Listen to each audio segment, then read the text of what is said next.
All right, I chose to do my project on the Western influence of fashion on Japan. I think it's a super relevant issue, or not issue, but topic in today's world with how prevalent social media is, especially with TikTok and Instagram, and people always looking at clothing and how they're going to be looked at. So I apologize for sounding a little sick. Um, Without further ado, let's get started. All right, so the end of the samurai. In 1868, the Meiji Restoration marked the end of the samurai class. This meant power was restored back to the emperor. Japan would now find a new identity, taking big influence from the West. They now intended to modernize the nation. So yeah, as Japan looked towards their future, they saw no room for the samurai and their like outdated tactics and fighting styles. So with the goal of striving towards a time of peace, it wasn't necessary to keep the samurai, and this became just another reason to do without them. With the feudal system out of operation, the samurai and their traditional ways could no longer hold back Japan from being modernized with their traditional ways that they stuck to for so long.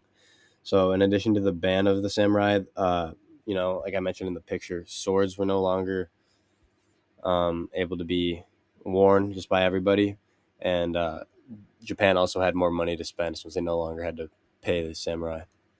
And then in this image, you can see the traditional Japanese women wearing their kimonos with bright colors.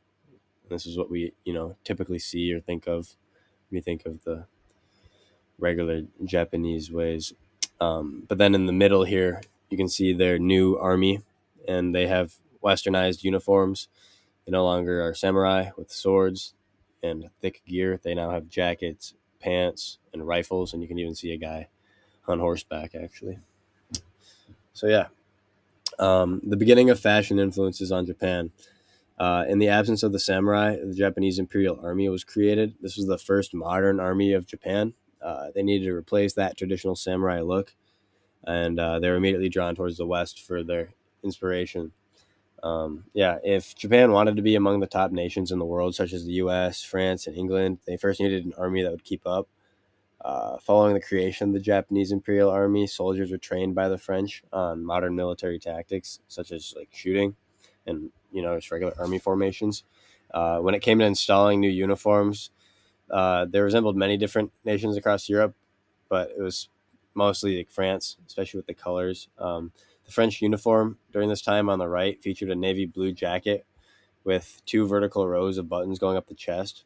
A short brimmed hat was also worn. Similarly enough, the first Japanese imperial uniform was entirely navy blue, and as seen in this picture, the jacket incorporates the exact same style of buttons and hats with the same silhouette as that French counterpart. Japan's also no longer wielding katanas; they have European style swords too. That's another thing to note. All right, new times and new opportunities. So when World War One came around, uh, early in the 20th century, technology had been updated, and with it, so had the fighting tactics. Battles now could take place in the skies, not just on the ground, and pilots in the air who were flying the planes were exposed to frigid temperatures, so they needed thick, insulated layers that were ideal for long flights that they needed to endure. At the time of the First World War, planes were open air, as in this picture, and they had no windshield to protect the pilot from the harsh, cold wind. And to keep these pilots protected, they wore leather caps with goggles that also protected their eyes. Um, they also had thick scarves that were wrapped around their necks to protect their outer layers. These new problems and required new solutions, and that's when the bomber jacket was developed. So here we have the invention of the bomber jacket. In order to combat the harsh temperatures faced by pilots at high altitudes, the bomber jacket was introduced. Thick leather and a sheep fur collar and lining was like the main thing. Nearing World War II, engineering advanced again, and planes adapted to closed cabins. So the leather exterior could be kept, but they replaced the collar either with knit or they kept the leather. Um, so with freezing planes and thick jackets, pilots' range of movement were really limited. And to accommodate for this, the sleeves were designed to be long and the waist was shortened, so it was comfortable when they sat. Since these super insulated jackets were intended for the pilots of open cabin planes, once the plane's cabin was closed, the protection from such cold temperatures wasn't necessary anymore, and jackets were able to lose weight, slim down, to free up the pilot's mobility, like in this one. Uh, though the plane technology continued to develop, the iconic like leathery look of the bomber jacket maintained its prevalence in the fashion world. So fashion after the war. Um, Setting its roots during but really taking off after the war while the U.S. Flourished, the new look of workwear quickly grabbed the eyes of Americans. Um, it was introduced to the U.S. in like the mid 19th century when uh, uh, Levi Strauss, a German immigrant, sold pairs of these tough pants to the gold rushers in California, following Levi's patent to strengthen the jean pockets with metal rivets instead of like just typical stitching. The company really blew up across the entire U.S.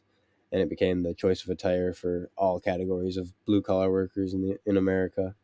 The bomber jacket silhouette was soon adopted by the workwear style too, and it was really similar. However, it also incorporated new materials like duck cloth, which was previously seen in like hunting attire for America, and of course denim too to create a little newer of a look.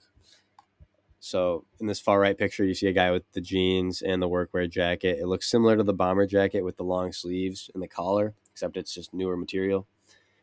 Here's a typical uniform early in the U.S. when factory jobs were booming after the war. And then on the left is a pair of vintage Levi's found in like 1880. Thought it was pretty cool to show. So American fashion as it progresses. So denim continues to grow up in popularity and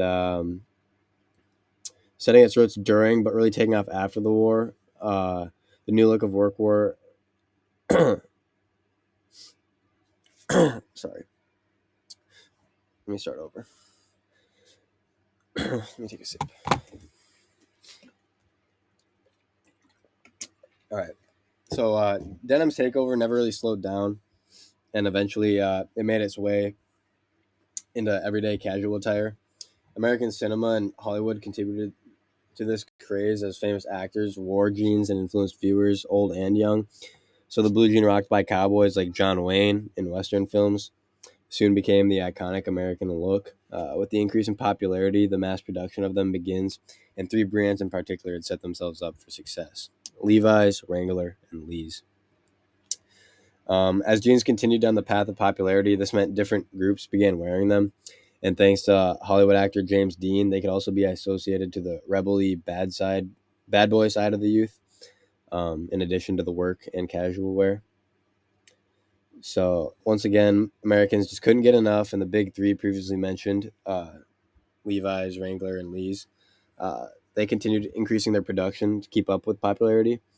And Hollywood eventually also made its way to Japan, causing Japanese Americana.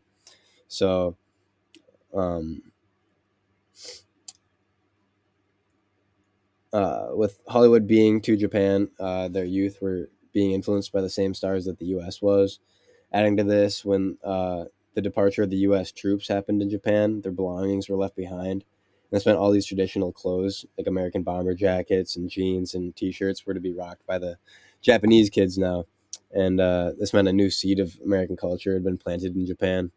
And honestly, no one at the time really knew what would happen because, like in the bottom, here's a start of Japanese people starting to wear their American style clothing with the jeans and the shirts. And then this is James Dean at the top, and then the right is just a picture of the rebelly style that started going through America at the time.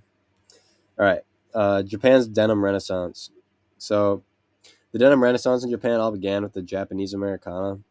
As the American style became more of a hit, enthusiasts began seeking and collecting these rare vintage pieces from like America. And since brands began increasing the production of their jeans to keep up with sales, like Wrangler and Levi's and Lee's, their quality was lost. This meant the new projectile looms that manufacturers ran to produce denim faster couldn't keep up in quality with the shuttle loom, which was the older, slower counterpart. With American denim brands such as Levi's and Wrangler switching to these faster looms, Japan began producing their own by buying these old machines. Um, Japan brands they produced jeans with more flair to them that the modern ones had lacked. And the five Japanese brands in particular that helped jumpstart this jean culture were the Osaka 5. And then in the top right is a picture of the shuttle looms that were more methodical and higher quality producing jeans. And the bottom is just a map of Japan. You can see Osaka to the west of Tokyo, the main city there. All right. So the Osaka 5. The first jean brand that really paved the way in the beginning was Studio de Artisan. They were founded in 1979, and this brand was centered heavily around quality through the top materials possible. Each pair of jeans was made of high-quality indigo selvedge denim, extensive dyeing process, and complemented with hardware imported from France. So the intense thought and time put into this process built by Studio de Artisan really set the foundation in Japan for quality denim. And then almost a decade later, in 1988, the second of the Osaka 5 was founded, Denim. With a heavy influence stemming from vintage Levi's and the classic American style, Denim reintroduced this old quality found in the U.S. to Japan that they sought after the war. And then the third of the Osaka 5 was a Visu, created in 1991 by jean enthusiast Hideko Yaman. He quit his day job. He's just a regular old guy, and he quit his job to research these old techniques that were practiced in the U.S. when vintage jeans were still being produced. And Evisu eventually strayed away from the vintage roots studied by Yaman and became more of a super new, edgy streetwear brand featuring these pretty new and crazy designs. Um, Full Count, they were the fourth brand of the Osaka 5, and they were created by a former partner of both Yamen and Evisu. So Full Count prioritized comfort when they were producing their denim, and they incorporated like cotton from Zimbabwe, and that just shows these Japanese companies are willing to source their um, the stuff they need from anywhere. Uh, so these features made Full Count ideal for those who looked for like a comfortable everyday wear when buying these super nice jeans, and that was just I don't know, that was what they did so well. So finally, Warehouse was the most recent brand of the Osaka 5, and they were created in 1995. They had a clear goal in mind of replicating the authentic American style too, and they provided like the most prestigious of quality while doing it. Upon restoring the premium quality to jeans that they had lacked for so long, these brands, and the influential steps they took helped to clear the path for streetwear culture to really take off. So, streetwear today comes in so many different looks, shapes, and colors from pretty much every corner of the world now. It's no longer about dressing a certain style, but more so letting creativity like run free and express yourself in new ways. So I touched on American workwear already, but Japanese workwear has been adding to the streetwear craze too. Specifically, the style of the high-rise construction workers pictured here. They're identified by their extremely loose-fitting pants called Toby pants. This bagginess helps workers detect wind directions when working on skyscrapers or scaffolding. In addition to the pants, the shoes worn by them are also really unique. They're called Jika tabbies, and the shoe is split in half near the toe, or kind of by the big toe. This distinct Japanese footwear characteristic gained the spotlight in the fashion industry recently as the fashion designer Mason Margiela released a pair of these, and they're like luxurious, as seen in the bottom, very very expensive. Um, and then apart from the luxury brand highlighting Japan with the release of these shoes, famous American rapper Gunna also referenced these loafers in a song he released earlier this year, and that just added to the hype around them. So with streetwear fans pretty immersed in pop culture, this line in the song only brought more attention to Japan's fashion game.